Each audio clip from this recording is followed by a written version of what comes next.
Hello everyone, welcome back to my channel. आज की video में मैं आपसे जो बात करने वाली हूँ ना, उसके बारे में मुझे कई लोगों ने कह दिया है कि टेल बोन से रिलेटेड वीडियो बनाइए।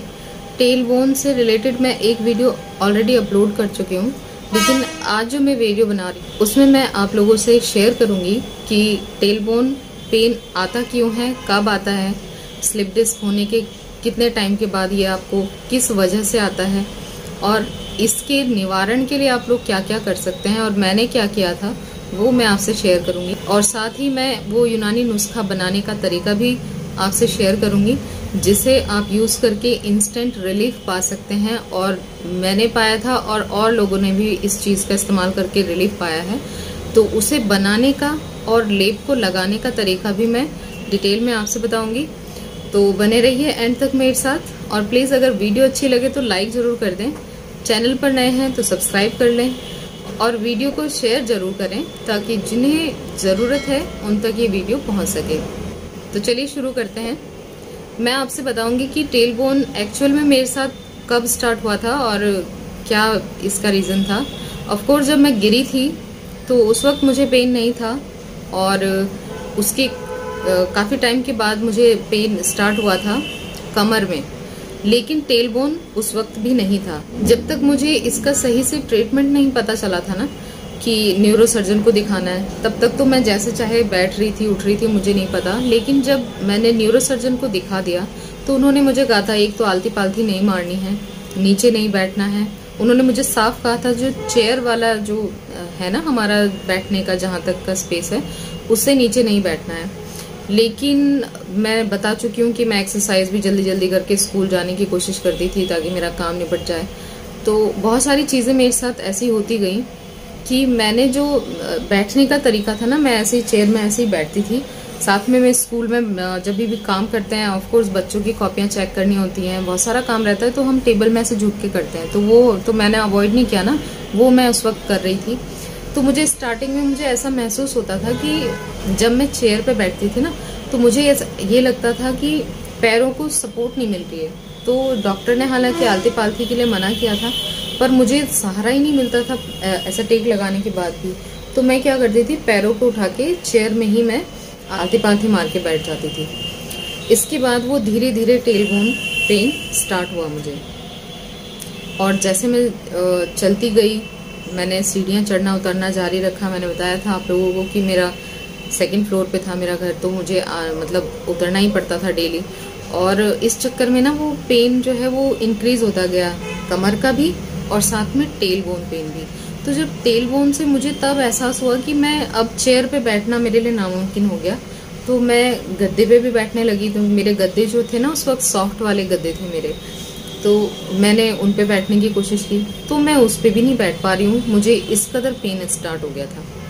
तो ये दर्द ना उन्हीं चीज़ों से आता है जिन चीज़ों से हमें स्लिप डिस्क का दर्द बढ़ता है, उन्हीं चीज़ों से ये पेन आता है। लेकिन कभी कभी ये भी होता है, जैसे मैं बताया आपको कि मैं गिरी थी, तो हो सकता है कि मुझे तो स्लिप डिस्क हुआ था उस टाइम पे गिरने से, लेकिन हो सकता है कि आपको सैक्रल वाला हिस्सा जो होता है ना टेल बोन, वहाँ पे कोई फ्रैक्चर हो। तो उसके लिए तो आपको एक्सरे में पता चल जाता है अगर फ्रैक्चर की वजह से पेन है। पर मुझे फ्रैक्चर की वजह से नहीं था, मुझे स्लिप डिस्क की वजह से था। और जब L5S1 की जो डिस्क होती है, जब उसमें से लिक्विड बाहर ज़्यादा आ जाता है, तो उन दोनों हड्डियों के बीच का जो है ना डिस्टेंस कम हो जाता है।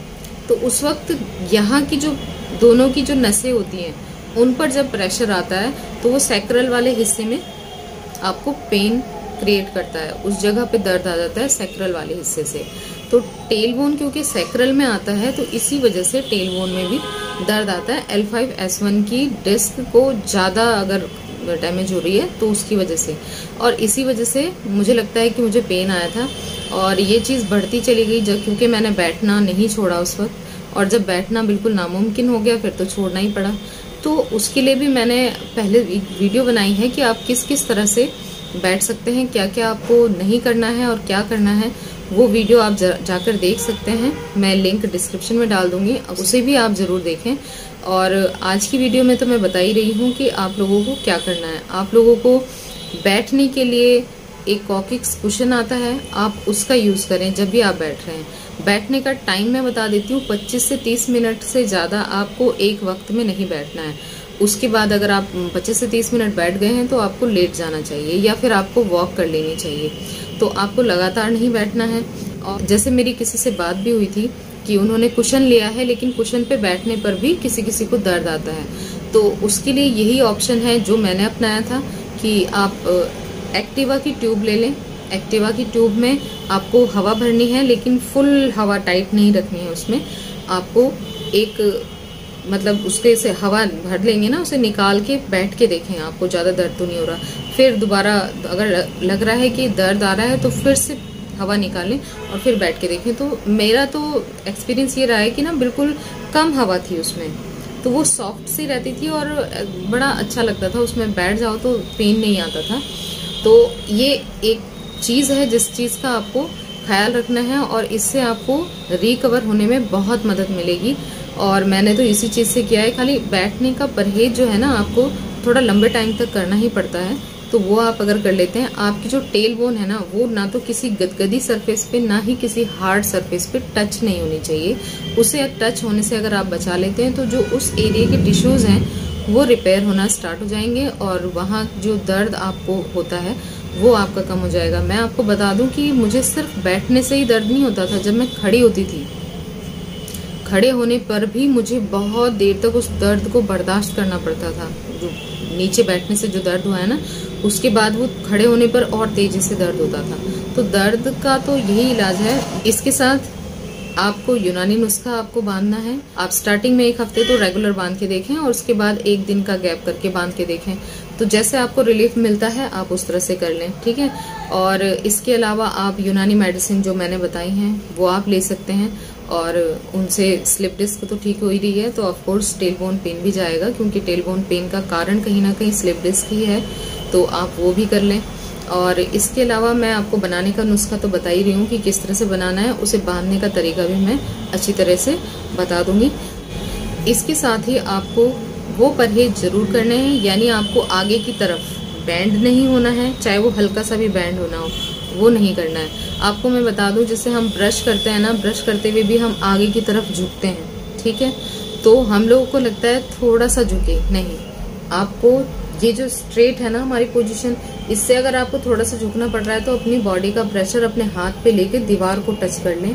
और यकीन मानिए मैंने किया है, इसीलिए मैं बता रही हूँ कि आपका जो आगे झुकने का जो मतलब थोड़ा बहुत देर तो झुकना पड़ता है मुंह हाथ धोने के लिए, तो बैठ के तो वो करना ही नहीं है। पहली बात तो खड़े होकर ही मुंह हाथ धोएं, और दूसरी बात उसमें भी टेक ले लें दीवार की, और तब आप ब्रश वगैरह करें। और उस वक्त आपको जो है इतना लोड नहीं पड़ेगा, मतलब आपके L4 L5 पे। तो आपको ये चीज़ का ध्यान रखना है, आगे बैंड नहीं होना है, वजन तो कोई उठाना ही नहीं है, और नीचे नहीं बैठना है। जो चेयर वाली पोजीशन है इससे नीचे की अगर थोड़ा सा भी नीचे और जाता है ना तो नहीं बैठना है, उससे आपके L4 L5 में प्रेशर जाएगा। इसके अलावा बैठने के लिए कॉकिक्स कुशन या ट्यूब का इस्तेमाल करें, ज़्यादा देर ना बैठें, ज़्यादा देर खड़े ना हों, और बाकी सारे वही परहेज हैं जो हम स्लिप डिस्क के लिए करते हैं और मैं बता रही हूँ आपको लगातार। अच्छा, मैं अब आपको यूनानी नुस्खा बनाने और उसे लगाने का तरीका आपसे शेयर कर रही हूँ। तो इसके लिए 3 चीज़ें हैं। पहली है आंबा हल्दी, दूसरा चोट सज्जी, और तीसरा है मैदा लकड़ी। तो आंबा हल्दी जो है बहुत ही हार्ड होती है, सूखी भी मिलती है पंसारी की शॉप पर, और जो चोट सज्जी है वो थोड़ा पत्थर जैसा टुकड़ा मिलता है पंसारी की शॉप पर, लेकिन इस बार उन्होंने हमें पिसा हुआ ही चोट सज्जी दिया है। और ये तीनों चीज़ें ना अगर आपको पंसारी की शॉप से मिल जाती हैं तो बहुत अच्छी बात है, पर अगर वहाँ नहीं मिल रही हैं किसी को तो उसके लिए मैंने इनका तीनों का ऑनलाइन लिंक भी शेयर कर दिया है। आप चाहें तो डिस्क्रिप्शन में जाएं और वहाँ से परचेज़ कर सकते हैं। इन तीनों चीज़ों को हमें मिलाकर पीस लेना है, और क्योंकि जो आंबा हल्दी है वो बहुत ही मोटी है और उसे पीसने से पहले हमें थोड़ा कूट कर उसके छोटे टुकड़े कर लेने चाहिए सिलबट्टे पर, जिससे वो पीसने में आसान होगा। चोट सज्जी का जो टुकड़ा मिलता है वो थोड़ा पत्थर जैसा होता है, साल्ट ही एक तरह से, तो वो आप देख लें। और मैदा लकड़ी का ये एक तरह का छिलका है किसी लकड़ी का, तो ये छिलके के रूप में होते हैं, छोटे छोटे टुकड़े ही मिलते हैं। बाकी इन्हें पीसने से पहले थोड़ा सा अच्छे से छांट लें, क्योंकि इसमें कूड़ा भी मिक्स रहता है, वो हमें निकाल देना है। और इसे थोड़ा सुखा लेंगे अगर, तो ये पीसना बहुत इजी हो जाता है। तो इसे थोड़ी देर के लिए चाहें तो आप सुखा लें और फिर तीनों को मिक्स करके आप इसका एक पाउडर तैयार कर लें। चाहें तो आपको ये पंसारी की शॉप पर पिसाया भी मिल जाएगा, मतलब पाउडर रूप में भी मिल जाएगा, लेकिन बेहतर यही है कि आप इसे ख़रीद के लाएं और सुखाएं और उसके बाद खुद ही पीसें तो ज़्यादा अच्छा है। तो इन सबको मिलाकर हम पीस लेंगे। इस तरह से हम इन सब चीज़ों को मिक्सर में डालेंगे और ये देखिए मैंने इसे कूट के थोड़ा छोटा टुकड़े में कर लिया है डिवाइड, और अब मैं इसे दोनों को पीस लूँगी क्योंकि वो पाउडर है ऑलरेडी बना हुआ चोट सज्जी, तो हम इन दोनों को ही पीस रहे हैं, बाद में हम इन्हें मिक्स कर लेंगे। इसके बाद हम एक तवा लेंगे। तवे में हमें 2 चम्मच प्योर सरसों का ऑयल जो होता है ना, जिसमें खुशबू भी बिल्कुल तेज़ होती है, वो वाला सरसों का ऑयल लेना है। जिसमें मिक्स रहता है वो मत लीजिए प्लीज़। और इस सरसों के 2 ही चम्मच आपको लेने हैं। जब तवा गर्म हो जाए उसमें डाल दें। इसके बाद देखिए ये पाउडर बन के तैयार है। हमें इसे 2 ही चम्मच हमने ऑयल लिया है, तो हम इसमें 2 ही चम्मच पाउडर के लेंगे। आप इसी क्वांटिटी में आप इसे ज़्यादा भी ले सकते हैं अगर आपको ज़्यादा इसकी ज़रूरत है। और जब हमारा तेल गर्म हो जाए, मतलब उसमें से जो भाप सी निकलती है ना, वैसा हो जाए तो हमें गैस को बंद कर देना है। और गैस बंद करने के बाद हमें उसे 30 सेकंड तक रुकना है और उसके बाद हमने इसमें पाउडर डालना है, जिससे हमारा पाउडर जलेगा नहीं। तो मैंने गैस बंद कर दिया था और अब मैंने इसमें पाउडर डाला है और तुरंत ही मैंने इसमें 2 चम्मच पानी भी डाल दिया है। अब ये बिल्कुल तैयार है। इसमें जो पानी भी डाला है ना, वो भी 2 मिनट भी नहीं लगेंगे, वो उसमें अपने आप ही खुश्क हो जाएगा, यानी सूख जाएगा और मसाला बिल्कुल हमारा जो बन के तैयार हुआ है मसाले जैसा ही लग रहा है। ये लेप तैयार है। अब हमें इसे एक प्लेट में निकाल के थोड़ा ठंडा कर लेना है। इतना ठंडा करना है कि आप इसे अपनी पीठ पर लगा सकें। तो जब ये हल्का निवाया सा हो जाएगा तब इसे हम पीठ पर अप्लाई करेंगे। तब तक मैं इसे निकाल के थोड़ी देर के लिए ठंडा होने के लिए रख देती हूँ। अब हमें लेप को अपनी पीठ पर लगाना है और उसके लिए सिंपल सा तरीका है कि आप जिस जगह पर आपको दर्द है, जिस जगह पर आपको पेन आता है, चाहे वो टेल बोन के लिए हो, स्लिप डिस्क में तो आपको जहाँ पे आता है ना, कमर के जिस भी हिस्से में आता है, आप वहाँ इस स्लिप को लगा सकते हैं। लेकिन टेल बोन के लिए अगर आपको लगाना है तो इसे L4, L5 और L5S1 वाली जो जगह होती है, यानी सबसे नीचे का जो हिस्सा होता है ना, अंदर की तरफ मुड़ा हुआ, उस जगह पर इस लेप को लगा देना है निवाया सी कंडीशन में। ऐसा ना हो कि आप इसे तेज़ लगा दें तो स्किन जल जाएगी। तो आप यार अगर थोड़ा ठंडा भी हो जाता है तो कोई बात नहीं है, आप उस वक्त भी अप्लाई कर सकते हैं। तो इसे मैं अप्लाई कर रही हूँ। हाथ से थोड़ा सा इसे फैला देंगे अच्छे से, ताकि वो हर उस जगह पहुँच जाए जहाँ पर आपको दर्द है, उस जगह तक अपने हाथ से अच्छे से अप्लाई कर देना है। ज़्यादा पतली परत भी नहीं होनी चाहिए और ज़्यादा मोटी परत भी आपको नहीं यूज़ करनी है। तो इसे फैला दिया मैंने और अब मैं इसके ऊपर एक पॉली पैक आता है ना, जैसे पॉलीथीन होती है, उस पॉलीथीन को थोड़ा काट के एक टुकड़ा तैयार कर लें और उसे उतनी जगह में फैला दें जितनी जगह में आपने ये लेप लगाया है। उससे जो इसमें ऑयल है ना, वो एक तो कपड़ों पे नहीं जाएगा, ऊपर से जो इसकी गर्माहट है ना, वो बाहर ना जाके आपकी बॉडी के अंदर हीट इसकी डायरेक्ट जाएगी। तो आप इसका मतलब जो फ़ायदा है ना, वो आपको बहुत जल्दी मिलता है। तो इसलिए हम इसके ऊपर से पॉलीथीन लगाते हैं। पॉलीथीन लगाने के ऊपर आप कोई गर्म पट्टी आपके पास है, या कोई गर्म पट्टी नहीं है तो आप कोई भी कपड़ा अच्छी तरीके से इसके चारों तरफ अच्छे से लपेट देंगे, जिससे कि आपका जो लेप लगा है ना, वो गिरे ना, वो खिसकना नहीं चाहिए। मतलब पूरी रात आप आराम से सोएं तो वो इतना टाइट भी नहीं बनना चाहिए कि आपको सोते हुए मतलब सांस लेने में दिक्कत हो। तो आपको इस तरह से लपेट देना है कि आप बिल्कुल ईज़िली उसे बांधे रख सकें और आपको भी परेशानी ना हो। तो इस तरह से इसे मैं बांध दूँगी और बस इसे छोड़ देंगे रात भर के लिए। और सुबह आप इसे उठने के बाद इसे अच्छे से साफ़ कर लें और सूखे कपड़े से साफ़ करें और मतलब बाद में आप नहा ही लें उसके बाद।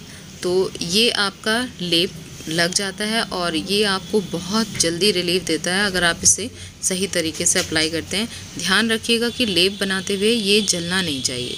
तो बस यही था आज के लिए और उम्मीद करती हूँ कि आपको ये समझ आ गया होगा। आप इसे अप्लाई करें और लिंक मैंने डाल दिए हैं, अगर आपको कहीं से ना मिले तो आप ऑनलाइन परचेस कर सकते हैं। तो वीडियो अच्छी लगे तो लाइक करें, चैनल पर नए हैं तो प्लीज़ सब्सक्राइब कर लें और शेयर ज़रूर करें वीडियो को।